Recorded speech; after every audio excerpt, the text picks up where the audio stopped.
Hey Dad, it's me. Yeah, sorry, but I can't make it to the farm this weekend. Anyway, probably just get in the way anyway, so sorry.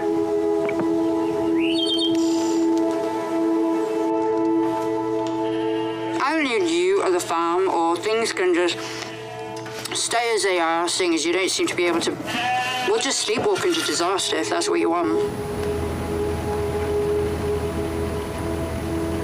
It's not about the money. I know you think it's about money, but it's not. But you know what it's about. If you're honest with yourself, Dad. That's so good with those guys. Just from the trailer, it takes you in straight away. It's such a unique project. We'll start with you, Nick, the director of the film and writer. What made you want to do something so different as a debut? Something so sort of quiet and unique in this way, and describe what it is about it that is so unique. Well, I wasn't intending to make anything unique, but I wanted to explore the idea about how when we grow up, we kind of don't really know our parents. When we're young, they're kind of like, they are very important in our lives. They direct us and they tell us what this is and this and this is, and you kind of really believe them. You have to, and you follow them. But as soon as you turn into an adult, you start having your own ideas of the world, and it probably, or it can do, it can really kind of drift from how they believe the world should be, and suddenly these people who are your parents become strangers. And I thought it was really fascinating, and I wanted to explore that idea. And so that's how the film kind of came around, really. And Emily, how did you get involved with Rory Kinnear, to kind of, acting royalty now, British acting royalty, you and Rory, getting involved in a project like this? How did Nick approach you, and why did you want to do it, something so different? Well, initially the writer contacted me, Nico Menzinger, who I've worked with before. He wrote a film I did called Daphne, and I really loved. I love his writing so much. I've been harassing him to write something for a while, begging him. Yeah, and he was, are you interested in this? And it sounded like a really interesting idea, a really interesting way of doing something, and the voices, there's something so lovely and about just using your voices, and then we met and we talked about it, and that's initially how I got involved in it. Yeah, and Nick, for our viewers that don't know, when it comes to Emily and Rory's characters, we don't see them at all. They are just on the phone, talking to their father, this man who we see on screen the whole time. Yes. He's the only person we see. Yes. That's right, isn't it? Yes. It was kind of, the idea was that they are estranged. We don't see them. They have their own idea of who he is. And we see him go out his business throughout the day, and yet they remain kind of faceless. And I kind of like the idea that it just helps us understand that they are very detached from the world that he's in, even though they both are squabbling about who's going to inherit the farm. So that's quite important. Obviously, it was when Rory and Emily became attached, it was like, oh my God, I really, I'm not going to show these people, yet they're amazing actors. It was quite a struggle, to keep them off the camera. But the story is just the important thing you hold on to. So I had to believe in the story, believe in this is how it should work, and then follow it through. Yeah. It kind of challenges the way in which we treat our parents, particularly as we get older. They did so much for us, and then we start having a go at them on the phone. Or just listening some of the clips there, you would go, oh God, I've had that conversation with my dad. Yeah. Was that something that you related to as well, Emily? Yeah, I'm always so fascinated by his family dynamics and the sibling dynamics as well. They come from, both Laura and David obviously come from the same home, but they have such different perspectives on it, and that's hence the conflict. And I think Nico's really artful at writing these kind of relationships, family relationships. And also it was really fun to explore that together in the room with brilliant Rory and yourself, and just discussing it all. It was very, well, the nuances of those relationships.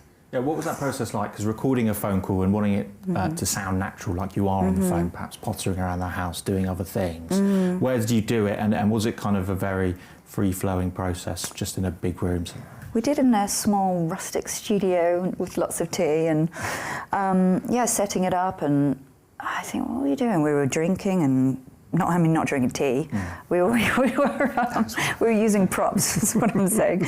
And just trying to loosen it up, and we're also driving the car. So I think, especially if you're in a car, you're not really making eye contact. So I think people sometimes relax, especially David and Laura, who have struggles communicating. So every different setup kind of informed a different kind of feel to it. Yeah, it was very keen, so we could understand or had more insight into their character through what they're doing. We don't see them, but we can hear them doing things.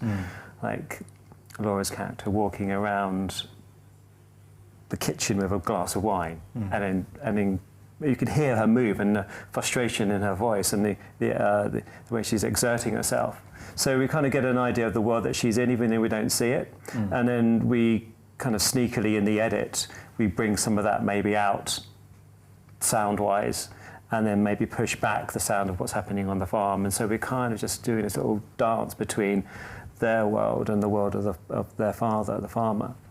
And so it was very important that it wasn't just the actors in a box talking into a mic. They were physically doing stuff. So we'd make these little kind of play sets of like obstacles and things, and like chairs and tables and lots of things to have to walk over. At one point, Emily's character was supposed to be walking over a field in Spain, and to kind of get that exertion, I put loads of objects on the floor, and she had to keep walking all over them whilst pretending to hold a phone.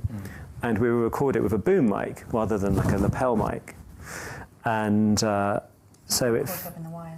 and so it's, and so it feels like it's a very natural performance, and it's more free. You know, I feel like when an actor's not having to sit down, they can actually move their body around and do things. You're getting more of an insight into their character. Yeah. And on the flip side of that, when it comes to filming the outdoor scenes, what you can see on screen, tell us a little bit about the actor, well, not an actor, who plays the father figure, and where you kind of found him and what you wanted to get out of all these shots. Well, I knew I wanted to set it on the farm because I grew up on a farm, and farming life is really tough. It's really hard, and you have this disconnect definitely with the farmer, and the children, because he has to work such unsociable hours. And so it's really tough, and it's up at 4 a.m, and sometimes really late at night, depending what's happening in that season. Maybe it's lambing, for instance. And so I knew this man. He's a relative, and I wanted to go. I'm going to try and film some things and get a sense of what it's like. Kind of like scouting it out, the idea of shooting on the farm, and so he was kind of happy for me to follow him around, and over a long period of time we kind of got closer, and he became more comfortable with me, shadowing him really, and to the point where I started kind of giving him some direction, but really simple things like images, like think about this while you're doing this, or reading him some extracts of what's happening in the story, and then how do you feel about that, and then filming his kind of reactions. And he became quite receptive. I think he kind of really embraced it and felt very comfortable, to the point where I was thinking, well, he can be the character. I don't need another actor. Yeah. Why don't I use a real farmer? And finally, a question for both of you. You've had a couple of screenings already. What's the kind of reaction has been, and what have people been telling you about it in terms of how they've felt about it, in kind of what it meant to them, things like that? What have people been saying? It was really nice. It's because you make this film, and you're making it for yourself ultimately, and you want to share it with the world, and you're not really sure how people are going to take it. But people have been so lovely. We did one screening in a small cinema near where the film was made, and one of the women in the audience in the Q&A said, it's the best film I've ever seen. And it was like, and she was like being really sincere. It was so lovely, and it felt like it really, it really affected them. And when we screened it in the Tallinn Film Festival in Estonia, And we had the audience members coming up to us, and they were just like, you know, they felt really touched by it because they can relate to the subject matter, which was great. It's a universal subject, why not? And it really came through. Obviously I was worried because it's not your usual narrative, because we don't see the two actors, but they didn't seem to mind. I think that maybe you can project yourself onto the film more because you don't actually see the actors. You're hearing the voices, so you can embody them easier, I suppose.